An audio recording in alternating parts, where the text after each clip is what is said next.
Now, I think it's probably fair to say that the building of this neighbourhood centre is the most significant and innovative community project probably ever undertaken in Nottingham.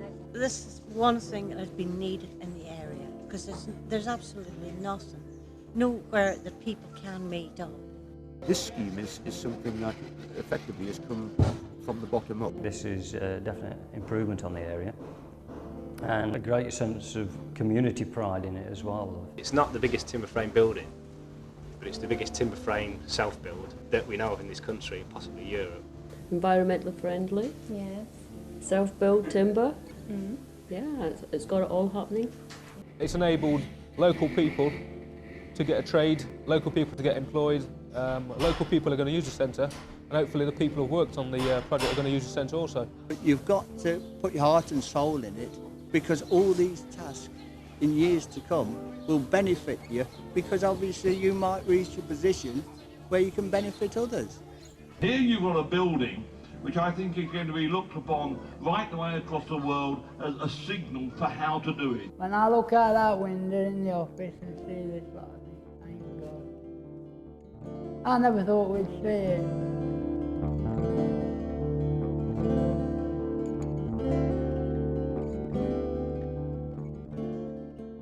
The bit that I'm most interested in has happened over the last 20 odd years, which is community self-build, whereby quite often public money is used to empower local people to build their own houses. Initially it was a neighbourhood centre with no idea of how it would be built, but from the initial consultations everybody said, well, yeah, we'll have a new neighbourhood centre, but we're still out of work. We were really keen to try and create as many training places or jobs from it as possible. Parida contacted us and they said, you know, they had an idea and they wanted to talk to the trust about how they would make it work. And the first proposals was the council trying to actually persuade them, I think, to build an extension to the back of the library. And I looked at them and this area was windswept, chip packets, desolate. And I said, you can do a building here that's more than the building. It'll actually tie this whole area together. I mean, they told us when we started there was no way it could be built here. The law wouldn't allow it till we looked into it. And then they come and said, you can build it where you want, you can build it there. We initially felt quite strongly that this was the right location for the community centre. There was an alternative site, and it became clear in our presentation to the community that they were very much in agreement with us that they wanted the community centre right in the centre of this open space and not behind the library. The first stage was really to sort of determine how people wanted to use the building and how they felt that building would be used by the people of St Anne's. I think it was getting that feeling together from all the people that they were confident that all these activities would regenerate this area, and that gave the sort of motivation then to sort of put the building around the activities really. Really from the beginning, Technical Aid did the initial work on just really trying to get people's opinions on the planning brief at the time. So that's going back 3 years. And there was a lot of opposition to knocking down buildings. So from there really, we've been working with the Chase Action Group. As a community worker in St Anne's, I've worked with a local group who've been involved in this for the last couple of years. So really it's to get people involved, to get people participating in the scheme, and basically to give the opportunity for local people to be fully involved. From each event really, people have got more and more kind of, God, something might actually happen here.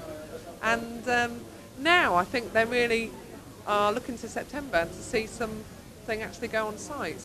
But meeting people who actually are really enthusiastic about it and taking something from what is a good idea and making it seem like it's going to be a reality.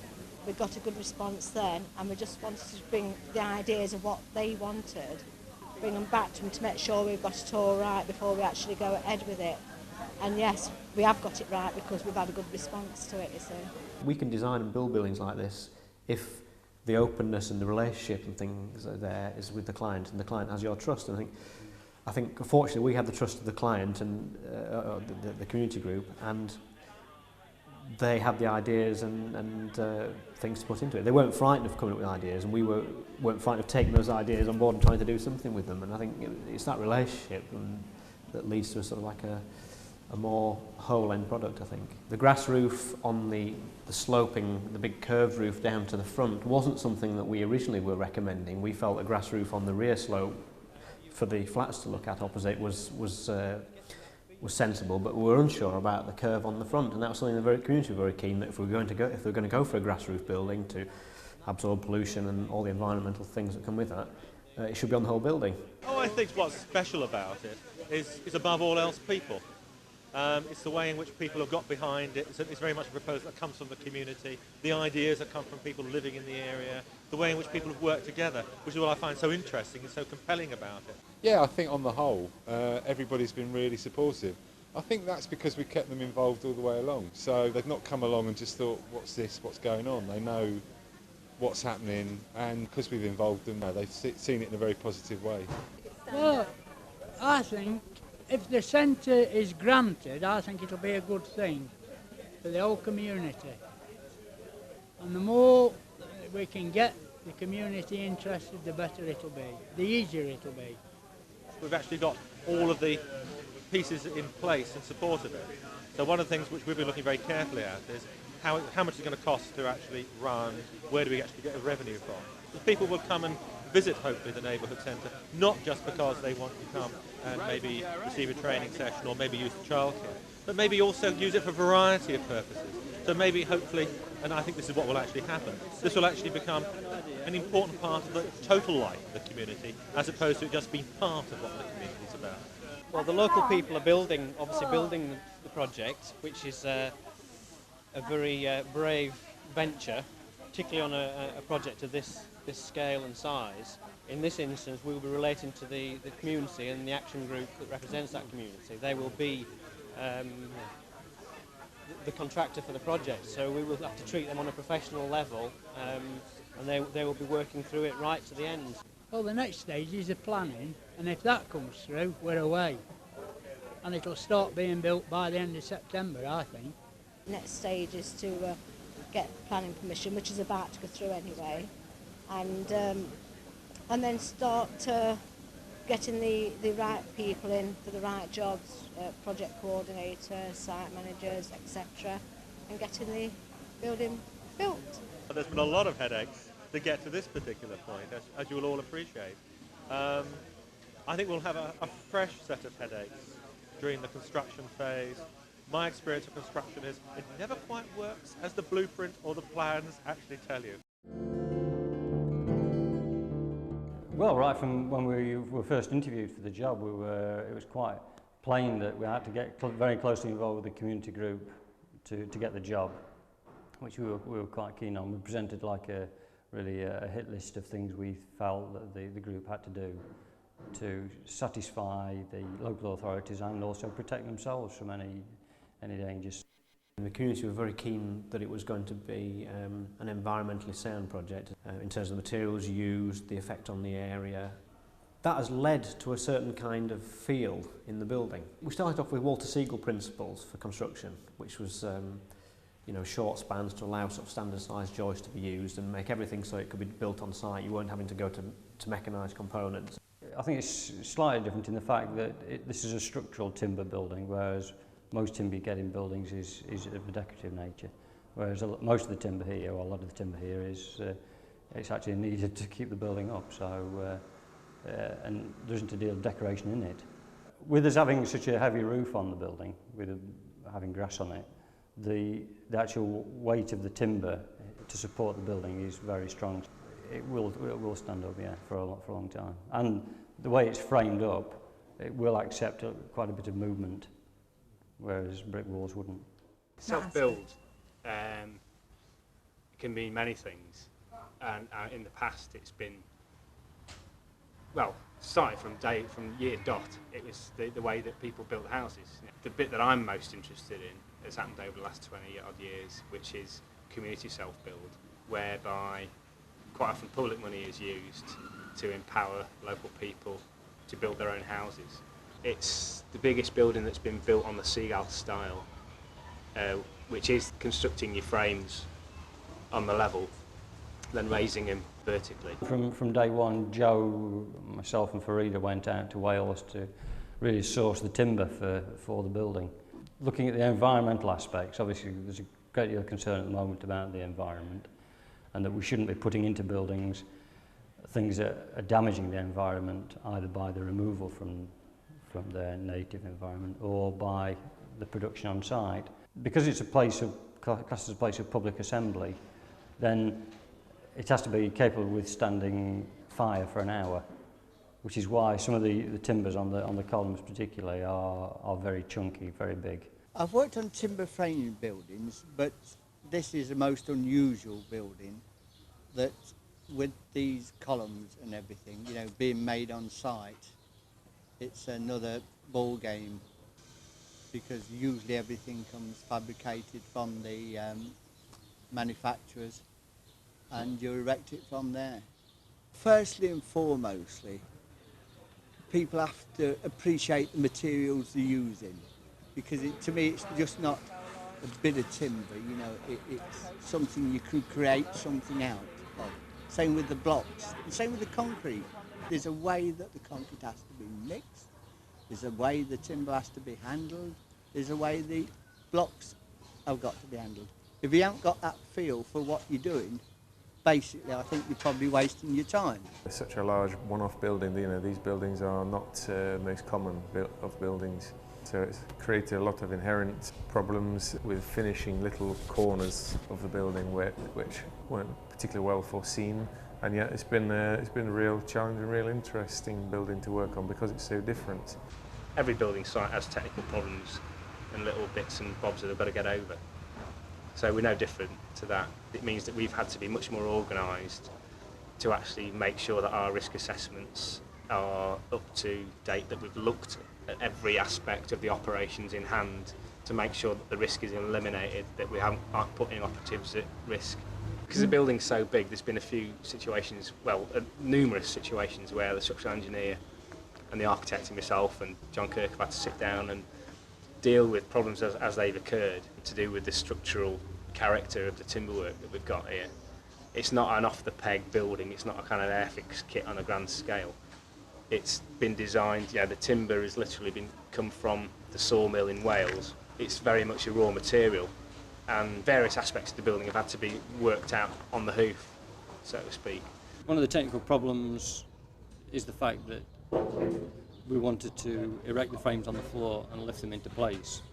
When contractors build these sort of things in timber or steel, they will just have a crane on site, and the pieces will be lifted in as individual pieces and bolted together. But we felt that was too dangerous for the trainees to be doing it like that, so that's why everything's being built on the ground and then lifted into place. The raising of the frames, that's been quite something to sort out actually, because they're so big, because they weigh so much. We've had to think and think again, and each of the frames that we've raised, we've had a certain problem with. Not a massive problem, but a problem that has caused us to stop and go, okay, well that's happened. And of course we've had to adhere all the time to current health and safety regulations that are very strict. These first two frames were raised by crane. The idea was we get these fabricated on their side and raise these both in the same day with a crane and get them all braced together. And that would then form our consolidated winching point from which we winch up the others by human effort through using these turfo winches. We never realised how difficult the crane people would find being shown an odd-shaped piece of timber. And our intentions were perfectly clear. We want to get them vertical so we can brace them together. But what we didn't realise was that crane operators generally might have had 40, 50 years of experience of lifting pieces of steel, predominantly, with known centre of gravity and predictable behaviour when they're up on the sling, up on the chain. And as soon as they were presented with 22 pieces of timber all bolted together with a centre of gravity that's somewhere about there, it was like, well, God, I wouldn't have done this like this, I would have built it like a steel frame building, put your sticks up and then connect them together, and why have you built it all on the ground? And of course the reason we built it on the ground is so we don't have operatives at high level who are unskilled, who could fall off. We do all the dangerous work where people have got their feet firmly on the ground. It can all be tied together, then it's brought vertical. And what was really satisfying was the strategy that the structural engineer, the architect, John Kirk and myself had worked out for raising the frame actually worked on site. Today we saw the raising of the 7th frame, and it went completely without a hitch, which was really satisfying to watch, because the technical problems we'd experienced in the previous 4 frames have all been ironed out, and we got a perfect frame raising.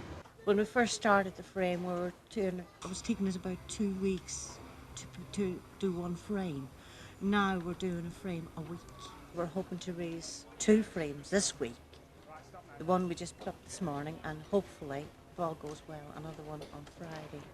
So, and then once that's done, you've got another field that you're going into as well. All the insides got floorboards put on them. And it's important really to get the external walls in, the roof on, before the end of September, I'd say, so that through the winter we can do the heating, the lighting and the internal wall finishes. The floor's got to go in. Now we've got the first floor partly done. We want to get roofed in as quickly as possible so that we can work in the dry inside.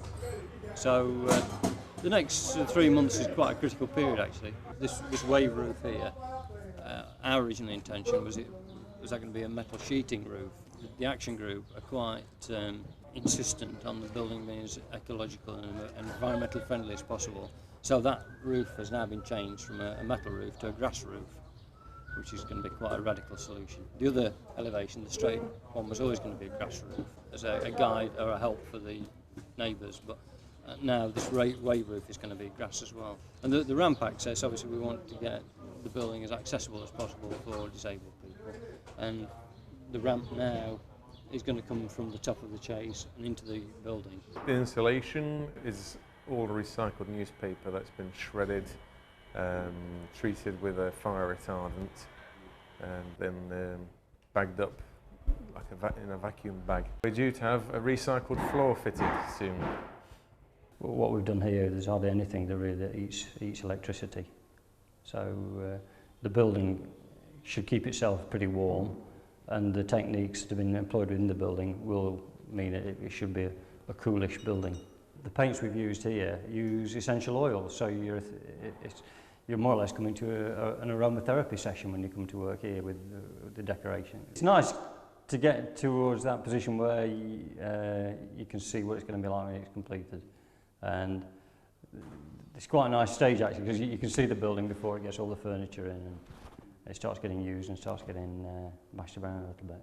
On firework day last year, there was not any paint on the outside of the building, no plaster, no glass or windows. It was just like this big gaping wooden framework, and it was looking like a pile of firewood to the local community. Hopefully they don't see it anymore as a pile of firework, and they see it as it was intended to be, a place for them to come and use and make the most of. Well, I like it when we can sit back in the office when it's all done and the furniture's in and say, well, that's it. Now let's run it as a centre. The self-build is all better. It provided employment, done everything, hasn't it? And I think the lads that were on it should be very proud of what they've done.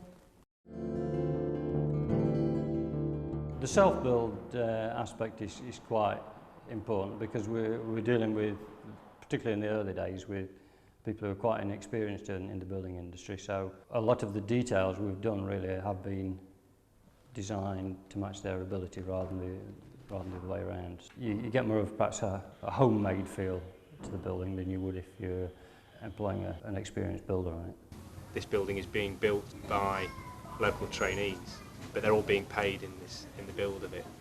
They're all getting union and construction workers agreed wages, and they're all getting accredited training, so they get national vocational qualifications.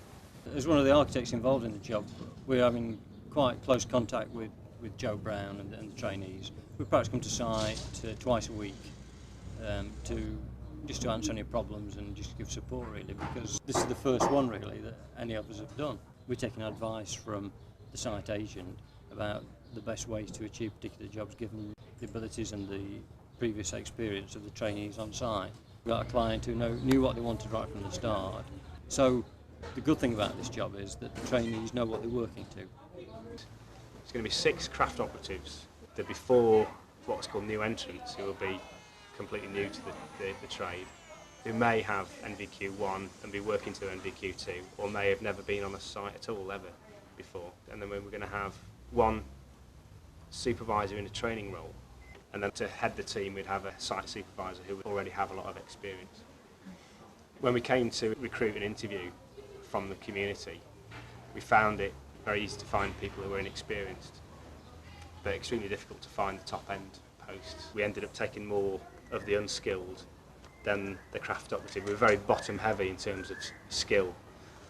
This kind of swung the balance a bit to lack of experience. We started off on a bit of a wrong foot because we had to kind of challenge people's preconceptions about what they thought a working environment was.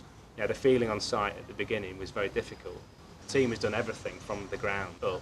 They've benefited from the experience, although at the time, because it was such difficult work through the winter, wet, cold, horrible, snow, water, mud, that on top of the problems that we were experiencing with the tenancies and with the timekeeping and stuff like that, made it a bit of an uphill struggle. My aim was always to spend at least 2 days on site, actually physically working with the trainees. That hadn't been possible before because of the office constraints and the liaison that had to be taken, and the financial management of the company. It was another one of those things where by necessity I had to find time to come out onto site. Every month or every 6 weeks or so, each of the trainees has a kind of interview with myself and with one of the training supervisors to talk about whether we're in the spot, you know, have they got needs on site that we're not addressing, and equally as importantly, have we got any problems with them? Are their attendance maybe, or are they not, their attitude wrong, or is there something that we need to pull into shape? So basically so we can catch problems before they go too far. The whole role has changed in that way to being much more practical, to do with ordering the materials and checking the progress on site, health and safety. You know, it's great to be hands-on, kind of immersed in the plans and the timber. Yeah, it's really good. It's a very dynamic workforce. My name's Claire and I'm a trainee joiner, and for the past couple of months while I've been working here, I've been helping build the frames, bolting them down, cutting out the birds' mouths and stuff and raising them. We've got training in the St Anne's workshop, measuring up wood and doing smaller frames, just to give you a bit of practice, and went on from that. When we came on site then we were all given a certain role to do. Now we're given the plans, different measurements, so you've got into reading the plans that the architect has given you. You're doing everything. You were doing the groundworks, and then it came on then to the wood, and everybody's involved. The adrenaline's just flowing, and it's nice when it works. On a normal building site, you know, the structure's totally different. You know, you're in there, you get the job done as quick as possible. If you're not to spec, really, you're down the road. But on this job here, you know, they've taken the time out to invest in trainees, taking the time out to invest in a good workforce. The sort of morale around there is pretty decent. Yeah, I do enjoy it. It's change. You know, women are supposed to be the ones that clean the house and wash the pots and look after the kids. I do all that as well as do this. Like if someone had told me 10 years ago I'd have been working on a building site, there's no way I would have said that would happen. There's a vast world out there that women can go into, that has normally been dominated by men, but women can do it. It has been done, and it will be done even more. This is about the best site I've ever worked on, because I've got time for you to sit down with you and train you. Yeah, when it's done, yeah, I'm proud of that, but I can say, yeah, I've done that. The inexperience of the team members at the start has been replaced by a certain amount of experience. Everyone has moved on a few slots, and the whole team generally is pulling together really well. And it's so satisfying. I mean, I've got lads here that I would recommend to go anywhere.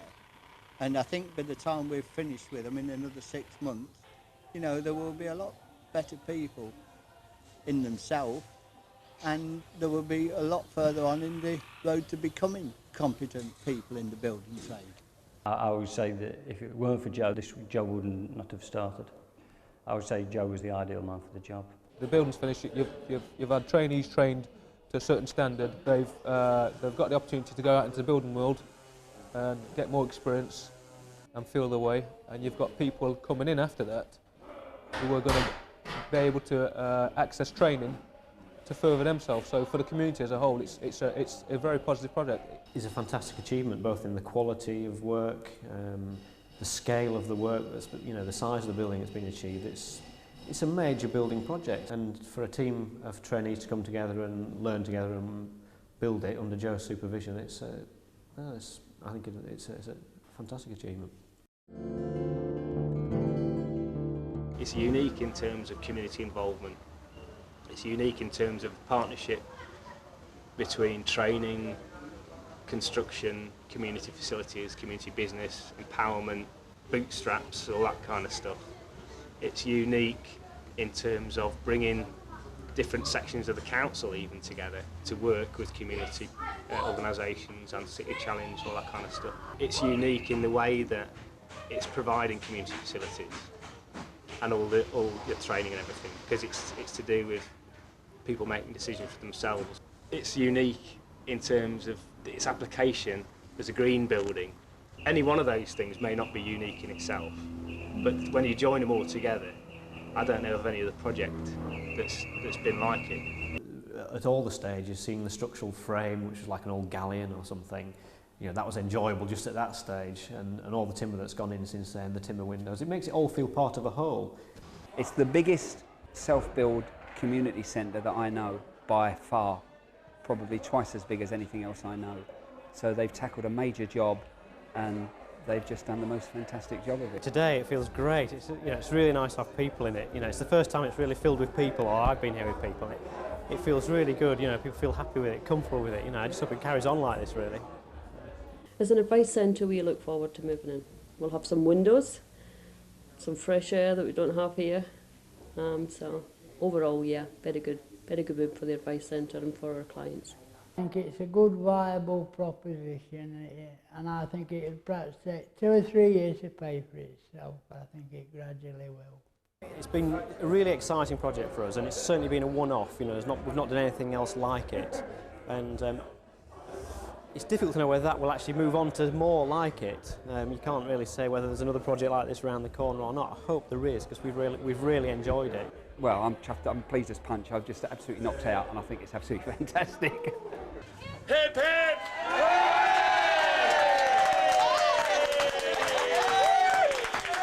I think it's fair to say that it was the combined efforts of technical aid projects and local reaction against a planning department proposal to redevelop the Chase which really turned the scheme into what we see here today. It was local people who decided what they wanted the Chase to look like, local people who decided where they wanted the building to be built, local people who decided they wanted a self-build project, and local people who decided what they wanted the building to look like. Of course, technical aid workers helped, as did a number of staff from the City Council and the officers of City Challenge. Really unique in Nottingham, this is a project where all the decisions have been taken locally and almost all the hard work has been done by local people. Once again in England, a growing self-help movement based around this sort of community and environmental activity, which is linking things like self-build, things like credit unions, things like community businesses, things like city farms, and all those community-based activities, to the extent you've now got banks like the Triodos Bank actually providing loans for community initiatives that are sustainable. And when you get that sort of thing happening, you know that you've been part of a change. It's what I've always dreamed would happen. The only way the world is going to work in the future is with big cities splitting up into village communities with a community centre. Now, anyone who could imagine such a wonderful building made mostly out of recycled timber with a lawn on the top, wonderful. I mean, this is the green heart of an urban community. If we can repeat that all the way around the world, we've won. Well, it is very interesting to be sat here in the centre talking about it again. There are plans afoot to change some of the internal layout of the building in line with all the other developments around. And so it was really nice to come along with the architects to have a look at the building and just discuss some of the kind of practical elements of the building. On the whole, the building has performed, I think, pretty well. I mean, it's done kind of what we hoped it would do. It's kind of relaxed into its surroundings, or the surroundings have also changed around it. Yes. Structurally, there's been no problem at all. A timber building does move a little bit, so cracks appeared and the timber has kind of moved and shaken and sort of bowed a little bit. But as a whole, I think it's, I've never ceased to be amazed about how resilient it is. The subtext behind the history of the last 20 years is both a practical one of physical community buildings, but also very much a human one in terms of the development of local people and ideas and putting that into practice in a physical form. The whole concept started as a means of getting local community space by and for local people. In many ways, the actual physical construction has proved to be the easiest part of the puzzle. The most difficult by far has been maintaining the building, keeping up with its physical maintenance, but also maintaining the human resource required to keep up that momentum of community involvement and profile, to make sure that it actually works in a way that is appropriate and the way that fits the original idea. The operation of the centre has seen numerous different projects going over the years, some academic, some inclusion-based. Youth inclusion project was a really important project. Organisations have come and gone. Technical aid for Nottingham communities was really important in the construction of the building, but now they no longer exist. Chase Action Group no longer exists. The building, construction-wise, when it was complete, was the launch pad for Nectar, Nottingham Environmental Construction Training for All. So it's really great to mark a bit of history, I suppose, and celebrate the fact that the Advice Centre, St Anne's Advice Centre, who were there at the very beginning of this whole thing, they are now going to be taking over the whole building. So I think it's incredibly significant that they should be in a position organisationally and ideologically, I suppose, to be running the building as a complete centre. So I think now it's significant we're in a different era now. We're about to begin a new chapter of the Chase. As I said, the Advice Centre's taking over the whole building, and we look forward to great future projects to be achieved in the next few years. From the minute I saw the building, I just absolutely loved it. I thought it was ideal. It was just full of glass and wood and welcoming, and I just absolutely fell in love with it. I've been here nearly 8 years now, and I manage the Advice Centre, and we've always rented the upstairs part, and we've tried to be involved in what's happening downstairs, but obviously we're very busy with what we do up here. But the opportunities come round for us to take on the lease of the building. The Chase Action Group went into liquidation about 5 years ago, which was really sad, and the Renewal Trust has sort of been caretaker for that period of time. But I think that it was never really meant for the Renewal Trust to actually be here long term. It was more about getting a community organisation involved. And what with all the different refurbishments that's happening in the area, the St Anne's Valley Centre, you know, all of the health centre and stuff. So I think it's just come at a really great time for us. So we've taken on the lease. Part of the refurbishment is going to be a change to the back of the building, because at the moment the building is facing the wrong way round really now. All of the refurbishment's been done at the front. So the City Council, for their part, are going to put some decking on the back, but which will become the front of the building, and we're going to put some glass patio doors downstairs so people can go out onto the decking, similar to what we've got at the back, and sit outside, and then there's going to be like a nice community space out there. We're going to be housing Small Steps Big Changes, which is the lottery programme for young children 0 to 3, and they're going to have offices here which will give us some revenue, and they're also coming with some refurbishment money. So we're able to give the building what it needs really, because it's been used and it's worn, and I think it's a bit tired looking, and so we're just going to be able to inject it with some money. So we're going to get it refurbished, get new liquor paint. We've managed to get, through the Renewal Trust support, IT equipment in the IT room, and we've had that all painted.